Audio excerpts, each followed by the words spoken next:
بلوچستان پاکستان کا ایک صوبہ ہے۔ ملک کے جنوب مغربی علاقے میں واقع بلوچستان زمینی رقبے کے لحاظ سے پاکستان کا سب سے بڑا صوبہ ہے، لیکن سب سے کم آبادی والا صوبہ ہے۔ اس کی سرحد شمال مشرق میں خیبر پختونخوا کے پاکستانی صوبوں، مشرق میں پنجاب اور جنوب مشرق میں سندھ سے ملتی ہے۔ مغرب میں ایران اور شمال میں افغانستان کے ساتھ بین الاقوامی سرحدیں ملتی ہیں، اور جنوب میں بحیرہ عرب سے جڑا ہوا ہے۔ بلوچستان کھردری خطوں کا ایک وسیع سطح مرتفع ہے جو کافی اونچائیوں اور ناہمواری کی حدود میں بیسن میں تقسیم ہے۔ اس میں دنیا کی سب سے بڑی گہری سمندری بندرگاہ ہے۔ گوادر کی بندرگاہ بحیرہ عرب میں واقع ہے۔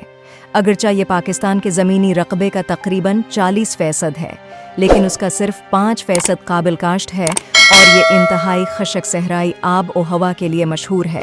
اس کے باوجود زراعت اور لایوسٹاک بلوچستان کی معیشت کا تقریباً 40% حصہ ہیں۔ بلوچستان نام کا مطلب ہے بلوچوں کی سرزمین۔ بڑے پیمانے پر پسماندہ، اس کی معیشت پر قدرتی وسائل، خاص طور پر اس کے قدرتی گیس فیلڈز کا غلبہ ہے۔ کوئٹہ کے علاوہ صوبے کا دوسرا سب سے بڑا شہر تربت جنوب میں ہے، جبکہ اقتصادی اہمیت کا ایک اور علاقہ بحیرہ عرب پر واقع بندرگاہی شہر گوادر ہے، جو مستقبل میں ابھرتا ہوا کاروباری مرکز ہے۔